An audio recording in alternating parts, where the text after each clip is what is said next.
नमस्कार, स्वागत है आप सभी का आपके अपने यूट्यूब चैनल एनविशा क्लासेस में।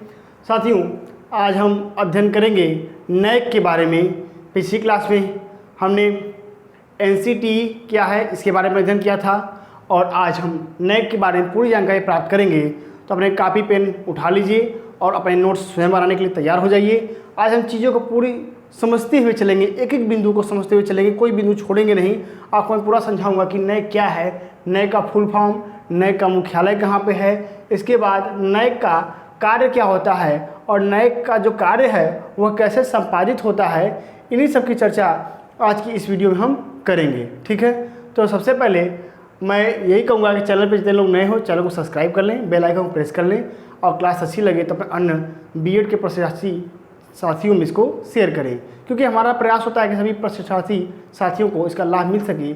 इसलिए मैं शेयर करने के लिए हमेशा आपसे कहता हूं, क्योंकि होता है कर भला तो हो भला। ठीक है, तो अपना भला करिए और दूसरे को भी इस परिवार से जुड़िए। ठीक, तो चलिए बिना देर के शुरू करेंगे। नैक, आपने नाम सुना होगा। आप जब किसी विश्वविद्यालय में एडमिशन लेने के लिए जाते हैं या किसी कॉलेज में एडमिशन लेने के लिए जाते हैं तो लिखा होता है नैक B+, ठीक है, या नैक A++, ऐसा लिखा होता है। ठीक है, लेकिन आपको उसका मतलब समझ में आ रहा नहीं होगा, ये अगर आ रहा होगा तो आप अच्छे से चीज़ों को आज समझ लीजिए कि नैक है क्या चीज़। ठीक है, चूँकि मैंने नैक कैसे नैक की टीम आती है, कैसे मूल्यांकन करती है, मैंने स्वयं अपनी आंखों से देखा है, तो मैं उसको भी आपके समक्ष प्रस्तुत करूंगा। अपनी आंखों के माध्यम से आपको वह सीन दिखाने का प्रयास करूंगा कि कैसे नैक की टीम ग्रेडिंग प्रदान करती है। ठीक, तो चलिए शुरू करेंगे। देखिए क्या रहा है, नैक का पूरा नाम national assessment and accreditation council है। ठीक, इसको अगर हिंदी में बात करें तो इसका हिंदी में नाम है राष्ट्रीय मूल्यांकन एवं प्रत्यायन परिषद। ठीक, राष्ट्रीय मूल्यांकन एवं प्रत्यायन परिषद इसका पूरा नाम है हिंदी में, और अंग्रेजी में इसे हम national assessment and accreditation council कहते हैं। ठीक, यह है नैक का फुल फॉर्म। अब हम बात करेंगे, जैसा कि नाम से ही स्पष्ट हो जाए, राष्ट्रीय मूल्यांकन, यानी यह राष्ट्र स्तर पर मूल्यांकन करने वाला क्या है, परिषद है।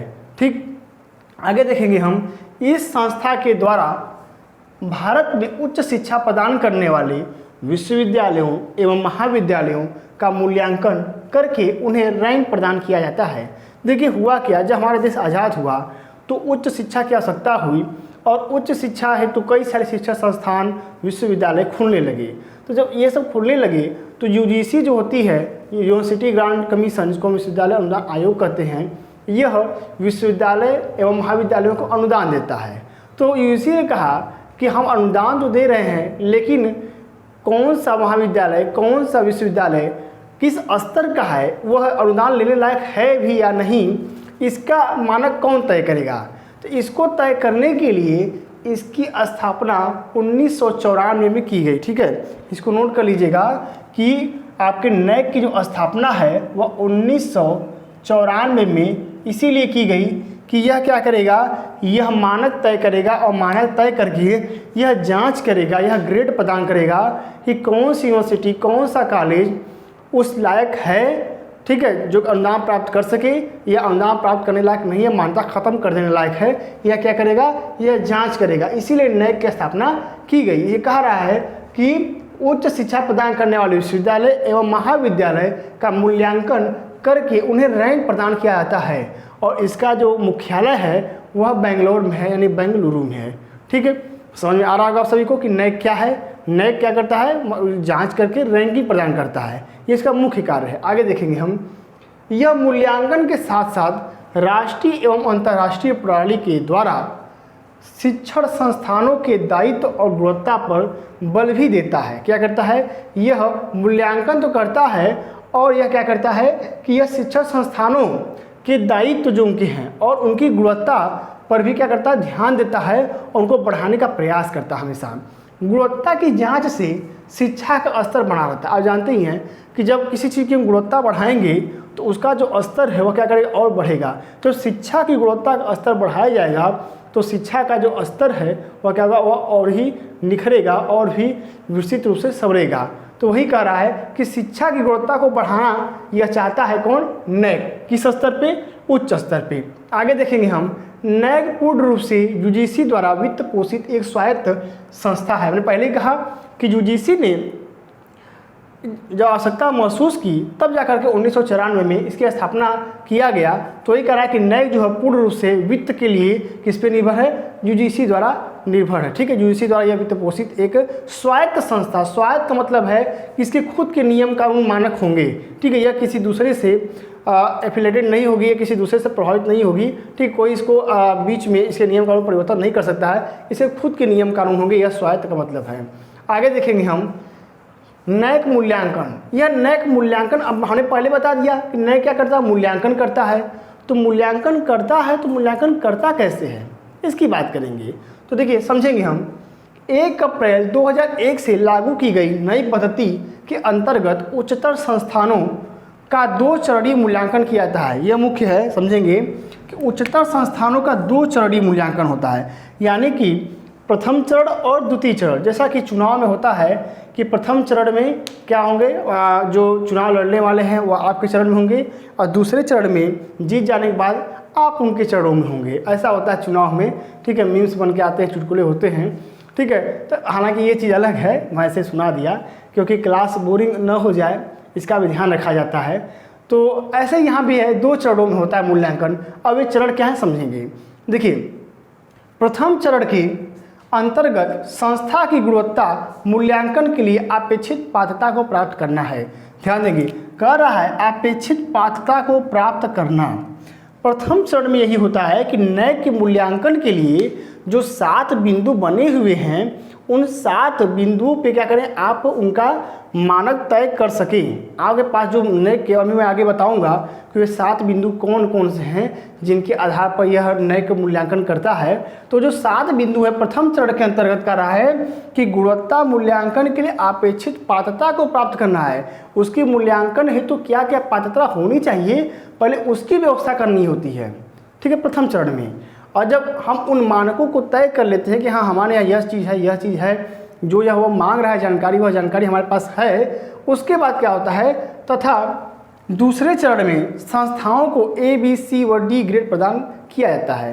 कहने का अर्थ है कि जब हम तय कर लेते हैं कि हाँ हम इन मानकों पे खरे उतर रहे हैं, यह सारी चीज़ें हमारे पास उपलब्ध हैं, जो जानकारी चाहिए नैक की टीम को, तो फिर नैक की टीम आती है और उसके बाद क्या करती है, वह पूरी जाँच करती है, मूल्यांकन करती है, और मूल्यांकन करने के बाद वह ग्रेड प्रदान करती है। ठीक, तो मैं यहीं पे बता दूं कि यह ग्रेड कैसे प्रदान किया जाता है। देखिए, ग्रेड जो है वह, ये मैंने CGPA यहाँ पे लिखा हुआ है, यहाँ पे ग्रेड है, और यह परफॉर्मेंस लिखा हुआ है, यानी कि ये आपको किसी किताब में नहीं मिलेगा। ठीक है, ये मैं थोड़ा सा आपको विशेष जानकारी दे रहा हूँ, क्योंकि जब कोई टॉपिक हम शुरू कर रहे हैं तो हमें APJ अब्दुल कलाम ने भी कहा है कि थोड़ा ज्ञान जो होता है वो खतरनाक होता है। ठीक है, तो हम जब किसी चीज़ को छेड़ दिए हैं तो उसके बारे में पूरी जानकारी लेंगे। ठीक है, इतना नहीं है कि सिर्फ हमें बीएड में इतना ही पढ़ना है तो हम इतना ही पढ़ के काम चला लेंगे, इतना नहीं, पढ़ रहे हैं तो सारी जानकारी लीजिए। तो देखिए ग्रेडिंग कैसे होती है समझेंगे। यह ग्रेड दिया हुआ A++। देखिए सबसे पहले समझेंगे जो उच्चतम CGPA में होता है, उच्चतम जो मिलता है वह कितना है, 4 है। ठीक, 4 सबसे ज़्यादा है, और सबसे कम जो होता है वह क्या है, 1.5। ठीक, 1.50। 1.50 सबसे कम CGPA है, और सबसे ज़्यादा CGPA क्या है, 4 है। तो देखिए जिनको ग्रेडिंग में जब जांच होती है तो 3.51 से 4 इसके बीच में अगर CGPA मिला है तो उनको ग्रेड मिलेगा A++, और उनका परफॉर्मेंस क्या होगा, वे लोग लिख के जाते हैं कि इनका परफॉर्मेंस क्या है, बहुत ही अच्छा रहा है। इसके बाद होता है A+ में 2.26 से लेकर के 3.50 तक CGPA मिलेगा, तो वह क्या होगा, वह यूनिवर्सिटी या वह कॉलेज A+ लिखा जाएगा कि नैक एक्रेडिटेशन A++। ठीक, या A+। आगे है 3.01 से 3.25 तक A ग्रेड मिलता है, और परफॉर्मेंस वेरी गुड होता है। जैसे कि आपका इग्नू है, इग्नू मुझे लगता है कि A+ है। ठीक है, A+ या A++ में है। जो Indira Gandhi national open university है वह A++ में या A+ में है वो। ठीक है, इसके बाद आता है CGPA 2.76 से लेकर के 3 B++ में आएगा, और इसका परफॉर्मेंस गुड होता है। इसके बाद 2.51 से लेकर 2.75 तक यह जो CGPA है, इसके अंतर्गत हम 1+ कम हो जाएगा, B+ हो जाएगा यहाँ पे। ठीक, B पॉजिटिव। आगे देखेंगे 2.01 से 2.50 तक ये जो CGPA जांच करने पर मिलेगा, अगर इतना आ रहा है तो ग्रेड B मिलेगा, और परफॉर्मेंस गुड होगी। इसके बाद आता है C नंबर वाला 1.51 से लेकर के 2 तक अगर CGPA मिला हुआ है, यानी 1.5 से 2 के बीच में अगर CGPA मिला हुआ है, तो उस यूनिवर्सिटी या कॉलेज को C ग्रेड मिलेगा और उसका परफॉर्मेंस सेटिस्फैक्ट्री यानी कि संतोषजनक होगा।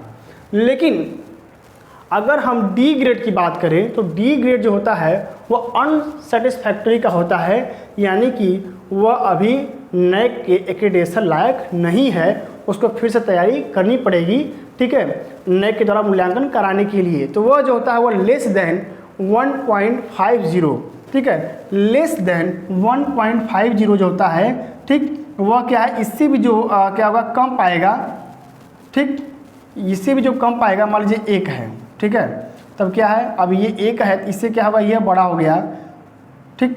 तो वही कह रहा है कि अगर 1.50 से कम हो, ठीक, 1 से 1.5 के बीच की अगर बात करें हम, ठीक, तो 1 से 1.5 के बीच में है, ठीक, तो क्या होगा, वह D ग्रेड उसको मिलेगा, और D ग्रेड क्या होता है, अनसेटिस्फैक्ट्री होता है, ठीक है। तो समझ में आ लगा। अच्छा, मैं बात करूं, अगर मैंने कहा कि मेरे सामने NAAC की टीम आई थी, तो मैं जिस कॉलेज में पढ़ रहा था उस कॉलेज में NAAC की टीम आई थी मूल्यांकन के लिए, और NAAC की टीम यूं ही नहीं आ गई। NAAC की टीम को बुलाने के लिए, NAAC के द्वारा एक्रेडिटेशन कराने के लिए जो मेहनत करनी पड़ती है, मैंने देखा था कि हमारे विजेंद्र सर थे, विजेंद्र सर ने मतलब कि दिन रात एक कर दिया, जो हमारे सर थे जिनका बहुत योगदान रहा मेरे हिसाब से, ठीक है, और डॉक्टर विजेंद्र सर थे रक्षा अध्ययन विभाग में, उन्होंने इतनी मेहनत की कि मैं उसको शब्दों में बयान नहीं कर सकता। मतलब कि हम लोग का NSS का कैंप लगा हुआ था, वहाँ पे सर आए हम लोग को संबोधित करने के लिए, और वे वहाँ पर भी अपना लैपटॉप लेकर के आए थे और वर्क कर रहे थे NAAC के संबंध में, ठीक है। तो हमने फिर मन में सोचा कि सर इतना मेहनत कर रहे हैं तो मतलब 5 मिनट हम लोग के लिए अच्छा समय नहीं सकते, आराम से बात नहीं कर सकते। तो मुझे तो उसमें यह लगा कि सर तो बहुत बिजी हैं, ठीक है, सर को कम से कम आधा घंटा लोगों को समय देना चाहिए था कि NAAC की टीम आ रही, ठीक है, लेकिन कम से कम आधा घंटा लोगों को समय दिए होते। लेकिन मुझे बाद में यह बात पता चला कि यह जो हम फाइल सबमिट करते हैं, जो ऑनलाइन डाटा अपलोड किया जाता है, उस पर 70% मिलता है, ठीक है। जो मूल्यांकन 100% का अगर हो रहा है तो उसमें 70% जो डाटा ऑनलाइन अपलोड किया जाता है कॉलेज का, यूनिवर्सिटी का, जिसका भी मूल्यांकन करना है NAAC की टीम द्वारा, तो 70% जो ग्रेडिंग होती है, जो ग्रेड मिलता है, जो CGPA मिलता है, तो वो CGPA 70% जो ऑनलाइन डाटा अपलोड है उसके अनुसार मिलता है, और जो 30% है अंक वह NAAC की टीम आती है, सामने से मूल्यांकन करती है, उसके आधार पर देती है। तो उनका कार्य कितना महत्वपूर्ण था लैपटॉप पे करना, वह मुझे तब समझ आया जब मैं इसके बारे में जाना, ठीक है, कि 70% जो डाटा है वह जो अपलोड करते हैं, जो फाइल सबमिट करते हैं, जो चीज़ें वहाँ पे मांगी गई हैं, ठीक है, ऑनलाइन, उनको जब हम पूर्ति करते हैं तब हमें 70% अंक यहाँ से मिलते हैं और 30% अंक यहाँ से मिलते हैं, तब जा करके CGPA तैयार होता है और ग्रेड मिलता है। तो मुझे समझ आया कि हाँ भाई, ये बात तो सही है कि बहुत मेहनत लगती है, और सर ने अच्छा किया कि अपना ध्यान एकदम कंसंट्रेट किया था, और उन्होंने हम लोग को संबोधित भी किया, अच्छी चीज़ें बताई थी कि परीक्षाओं में कैसे लिखना है, और उसके बाद उन्होंने अपना कार्य भी उसी में जारी रखा लैपटॉप पे। तो यही चीज़ है क्या कि आपका 70 और 30 का रेशियो होता है, 30 आकर के देखेंगे धरातलीय स्वरूप पे, और 70 जो है ऑनलाइन जो आपने सबमिट किया हुआ है उसके हिसाब से देख करके आपका ग्रेड मिलता है। अच्छा, मैं बात करूँ, जब NAAC की टीम आती है तो NAAC की टीम आने के बाद छात्रों से संवाद भी करती है। छात्र संवाद में पूछा जाता है कि आपको विद्यालय में कुछ असुविधा तो नहीं है, क्या कमी है आपके विद्यालय में। पूरा विद्यालय का निरीक्षण होता है, लगातार 2 दिनों तक निरीक्षण होता है जब NAAC की टीम आती है तो। अच्छा, इसमें अक्सर दक्षिण भारत से ही लोग होते हैं, क्योंकि मुख्यालय इसका बेंगलुरु में है, तो दक्षिण भारत के लोग होते हैं और इंग्लिश में वह टॉकिंग करते हैं, इंग्लिश में बात करते हैं, ठीक। तो यह था NAAC की टीम की बात। और NAAC की टीम जब आती है तो आपके विद्यालय में जो जो चीज़ें वह मांगी जाती है, जो कि उन्होंने कुछ बिंदु निर्धारित किया हुआ है, इन हम 7 बिंदुओं के तहत, ये 7 मानक हमारे हैं, इनके पूर्ति जब आप करेंगे तभी मूल्यांकन होगा। तो ये 7 मानक कौन कौन से हैं उनको मैं आपको बताने जा रहा हूँ, ठीक है। तो स्क्रीनशॉट इसका ले लीजिए और फिर मैं आपको भी आगे बताऊँगा। किनारे हट जाता हूँ।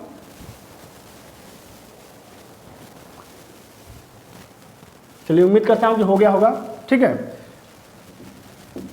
देखिए, परीक्षाएं भी आपकी होने वाली हैं, परीक्षा होंगी। कुछ लोग कह रहे हैं कि प्रमोट होने वाले हैं सर हम लोग, तो इस पर मैं एक वीडियो लेकर के आ रहा हूँ आप सबकी समझ, ठीक है। आपको पता चल जाएगा कि हालांकि मेरी वीडियो अपलोड भी हो गई होगी, आप देख सकते हैं वहाँ पे यूट्यूब पे कि आप प्रमोट होंगे या फिर आगे परीक्षाएं होंगी या नहीं होंगी, ठीक है।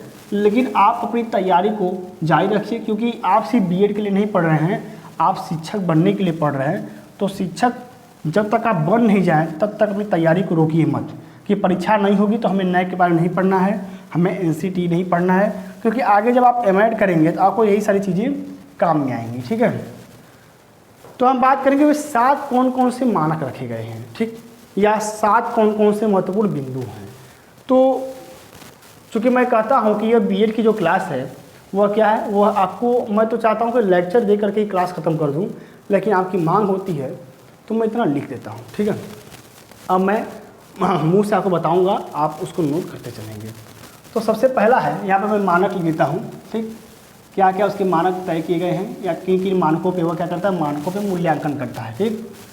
तो सबसे पहला है आपका, देखिए सबसे पहला है, सर्वप्रथम वह पाठ्यक्रम की जांच करता है, ठीक है। जो नए की टीम आती है वह सर्वप्रथम पाठ्यक्रमों की जांच करती है और यह देखती है कि जो पाठ्यक्रम इस समय पढ़ाए जा रहे हैं बच्चों को, जो सिलेबस है, जो करिकुलम है, वह आज के वर्तमान समय में निर्धारित किए गए जो मानक हैं उनके अनुरूप संचालित है या नहीं संचालित है। तो सबसे पहली बात किसकी है, सबसे पहली बात पाठ्यक्रम की है, ठीक।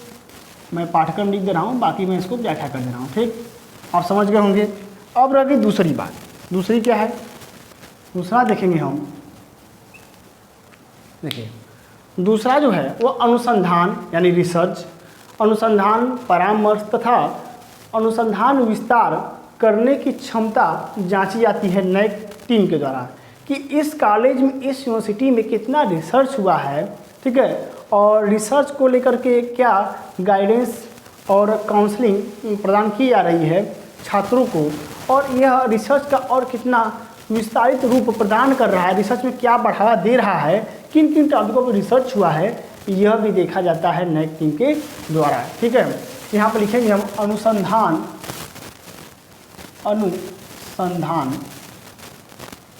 परामर्श, ठीक, अनुसंधान परामर्श, ठीक, अनुसंधान परामर्श तथा विस्तार, ठीक, इसको भी देखा जाता है कि कितना अनुसंधान हुआ है, क्या परामर्श प्रदान किए गए हैं, कितना विस्तार किया गया है रिसर्च में, किन किन टॉपिकों पर रिसर्च हुआ, इत्यादि चीज़ों का ध्यान दिया जाता है इस नई टीम के द्वारा यूनिवर्सिटी और कॉलेज में, ठीक है। और उसके बाद अनुसंधान करने की सुविधा, इस पर भी ध्यान दिया जाता है कि आपके यहाँ रिसर्च करने की सुविधा है या नहीं है। अगर है तो बहुत ही अच्छा है, अनुसंधान करने की फैसिलिटी, ठीक है, सुविधा करने की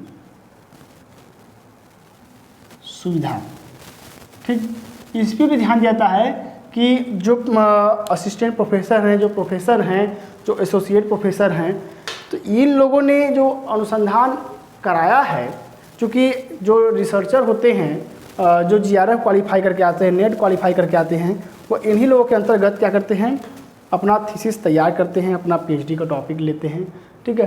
तो यह जो है अनुसंधान जो करते हैं, जो रिसर्च करते हैं, उनके गाइड यही कॉलेज और यूनिवर्सिटी के प्रोफेसर होते हैं। तो उन्होंने कितना अनुसंधान करवाया है और अनुसंधान कराने के लिए क्या क्या सुविधाएं हैं, यह नए के मानक में तय किया जाता है, ठीक है। अब आगे हम बात करेंगे नंबर 4 पे। चौथा इसका बिंदु है कि छात्रों से क्या करता है, छात्रों को जो संस्थान सुविधाएं प्रदान करता है उसके विषय में पूछा जाता है। तो यहाँ पे हम लिखेंगे छात्र सुविधा, ठीक है, छात्र संवाद, ठीक है, छात्र संवाद व सुविधाएं या प्रदान की जाने वाली सुविधाएं कर सकते हैं। हम लोग के साथ भी हुआ था, जब नई की टीम आई थी तो सभागार में मीटिंग हुआ, सारे छात्र आए थे और जो पुराने छात्र पढ़ के निकल गए हैं वह भी आए थे और सभी ने अपना अनुभव, जिनसे से पूछा गया, ठीक है, उन्होंने अपना अनुभव बयां किया कि इस कार्य में क्या समस्याएं हैं, क्या क्या खूबियां हैं, सबने बताया था, ठीक है, ऐसा नहीं कि सिर्फ टीचरों से मिलकर के चले जाते हैं, छात्रों से भी रूबरू हुआ जाता है। ठीक, अगर छात्र संतुष्ट हैं आपके कॉलेज से तो बहुत ही अच्छा है, अगर छात्र कमियां बता रहे हैं कि साइकिल स्टैंड नहीं है, ठीक है, तो फिर दिक्कत है, अनुशासनहीनता है तो भी क्या है, प्रभाव पड़ेगा और रैंकिंग गिरेगी। ठीक है, आगे हम देखेंगे 5वें नंबर पे कि संस्थान का संगठन। ठीक है, 5वें नंबर पे हमारा है कि संस्थान का संगठन। संस्थान मतलब कि महाविद्यालय और विश्वविद्यालय से, कि विश्वविद्यालय में जानते हैं कि जो होता है जो समिति बनती है, ठीक है, उसके बाद यहाँ पर भी जो आपका महाविद्यालय है वहाँ पे प्रशासनिक समिति बनती है, जो कि फाउंडर होते हैं, उसे 5-6 लोगों ने मिलकर के स्थापना किया है, तो एक समिति बनती है, प्रशासनिक समिति बनती है। और जिन महाविद्यालयों में प्रशासन समिति नहीं होती है वहाँ पे उसके प्रशासन समिति के जो अध्यक्ष होते हैं वो वहाँ के जिलाधिकारी महोदय होते हैं। ठीक है, जैसे जिस कॉलेज में मैं पढ़ा था वहाँ प्रबंधक समिति को लेकर के, ठीक, प्रबंध समिति को लेकर के वहाँ पे विवाद हो गया। उन्होंने कहा कि मैं प्रबंध समिति का अध्यक्ष रहूँगा, उन्होंने कहा मैं प्रबंध समिति में रहूँगा, तो ऐसा हुआ कि ना ये रहेंगे ना ये रहेंगे, इसका सिरे जो प्रशासन है वो होगा कौन, यहाँ जिलाधिकारी होंगे, तो प्रशासक जिलाधिकारी महोदय है। तो वही करा है कि संस्थान के संगठन व प्रबंधन के विषय में विस्तार से जानकारी नई की टीम लेती है। तो संस्थान के प्रबंधन, ठीक, प्रबंधन की जानकारी की विस्तार जानकारी की विस्तार पूर्वक जानकारी, ठीक है, यह भी नई की टीम लेती है।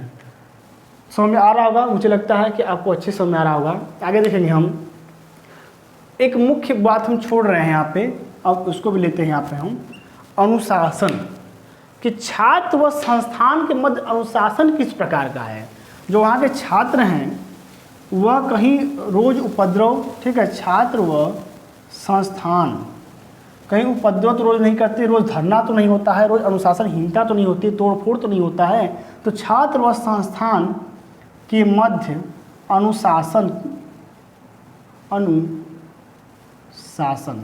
इसको भी क्या किया जाता है, ध्यान में रख करके ग्रेडिंग प्रदान की जाती है। क्योंकि मैं जिस कॉलेज में था वहाँ पे छात्र का चुनाव होता था और वहाँ पे अनुशासन तो ऐसा था कि प्रिंसिपल साहब को जब चाहे तब तालाबंदी कर दिया गया, तो कभी गेट पे धरना हो रहा है, तो कभी कॉलेज में चुनाव है वहाँ पे भगदड़ मच गई, कभी चुनाव कराने को लेकर के दंगा हो गया वहाँ पे, तो हमेशा PSC पुलिस वहाँ पे आम बात हो गई थी। इसलिए हमारे कॉलेज की जो रैंकिंग थी वह 3 ग्रेड मिला, नहीं तो B++ में कोई दाग नहीं था कि B++ न मिल जाए। आगे देखेंगे हम 7वें नंबर पे इंस्टीट्यूट के इंफ्रास्ट्रक्चर। ठीक है, इंफ्रास्ट्रक्चर जो है यानी कि वहाँ पे क्या क्या संसाधन है, ठीक है, इंफ्रास्ट्रक्चर पे भी ध्यान दिया जाता है। और नवाचार कि कौन कौन से नए नए संसाधनों का प्रयोग करके शिक्षा प्रदान की जा रही है, कितनी गुणवत्तापूर्ण शिक्षा प्रदान की जा रही है, तो लिखेंगे हम इंफ्रास्ट्रक्चर। ठीक है, इंफ्रा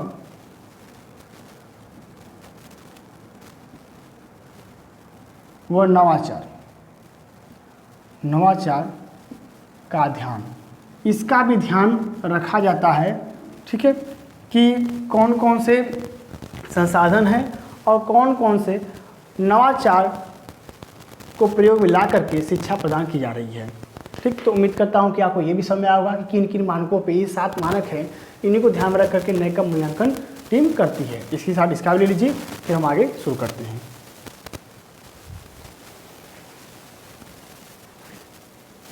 ठीक है, उम्मीद करता हूँ कि हो गया होगा, इसको भी रेज कर देते हैं।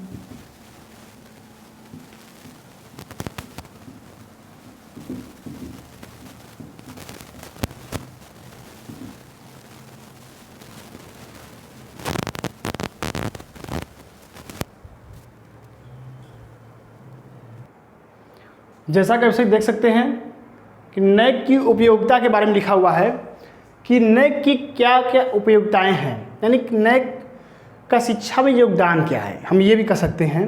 ठीक, तो देखिए 4 बिंदु पर चर्चा करेंगे। सबसे पहला है उच्च शिक्षा की गुणवत्ता की जांच करने में सहायक, यानी उच्च शिक्षा कितनी गुणवत्तापूर्ण प्रदान की जा रही है महाविद्यालयों में, विश्वविद्यालयों में, इसकी जांच या नैक के द्वारा संभव हो पाती है।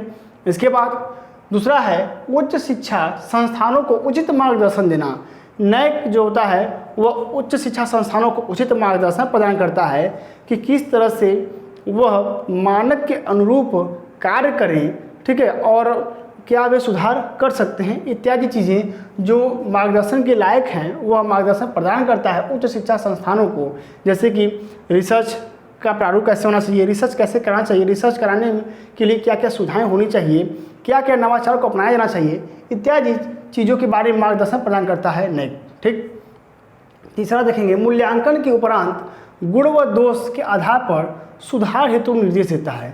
यह जो नैक होता है यह मूल्यांकन जब कर लेता है तो महाविद्यालय या विश्वविद्यालय के गुण व दोष के आधार पर सुधार हेतु निर्देश देता है कि कैसे वह अच्छा ग्रेड प्राप्त सकते हैं। ठीक है, आज C है तो कल B++, A+ कैसे हो सकता है, इसके लिए भी वह निर्देश देता है। ठीक, आगे देखेंगे हम, संस्थानों में प्रवेश, अध्ययन एवं शोध की गुणवत्ता को प्रभावशाली बनाने के लिए भी यह सुधारात्मक सुझाव प्रदान करता है। यह नैक का कार्य है। ठीक, और इसको हम कार्य कर सकते हैं, नैक का शिक्षा में योगदान कर सकते हैं। ठीक है, और नैक की उपयोगिता भी हम कर सकते हैं। तो इस तरह से नैक के बारे में मैंने पूरी जानकारी प्रदान कर दी, आंखों देखा आपको हाल ही बता दिया कि किस तरह से नैक का मूल्यांकन होता है। मैं बताता हूँ कि महाविद्यालयों को समझ लीजिए कि जिस तरह शादी होती है उस तरह का मतलब एकदम वातावरण बना दिया जाता है, एकदम रेड कारपेट, ठीक है, बिछा दी जाएंगे आपके जहाँ से प्रवेश द्वार है वहाँ से लेकर के आपके ऑफिस तक। ठीक है, हर चीज़ आपको चमचमाती हुई नज़र आएगी जब नैक की टीम आती है तब। ठीक है, और मैंने 70 और 30 का आपको वो भी बताया रेशियो कि 70% जो डॉक्यूमेंट अपलोड किए जाते हैं नैक की साइट पे उसके आधार पे और 30% आंखों देखा हाल के आधार पे ग्रेडिंग प्रदान की जाती है। ठीक, और हाँ, ये जो ग्रेडिंग प्रदान की जाती है इसका रिजल्ट तुरंत नहीं मिल जाता है कि तुरंत वह आए और जब 2 दिन बीत गया तो 2 दिन बाद लिख करके चले गया कब उससे ग्रेड मिला। वह फिर जाते हैं अपने यहाँ मुख्यालय पे बेंगलोर और वहाँ से लगभग 1 महीने के बाद या 1.5 महीने के बाद आपका ग्रेड आपको कौन सा प्रदान किया गया है यह तय होकर के आता है। तो इस तरह से आज हमने नैक के बारे में पूरी जानकारी प्रदान की। क्लास अच्छी लगे तो हमें कमेंट करके जरूर बताइएगा, क्लास को लाइक जरूर करिएगा। इसी के साथ मैं आपसे विदा लेता हूँ। धन्यवाद।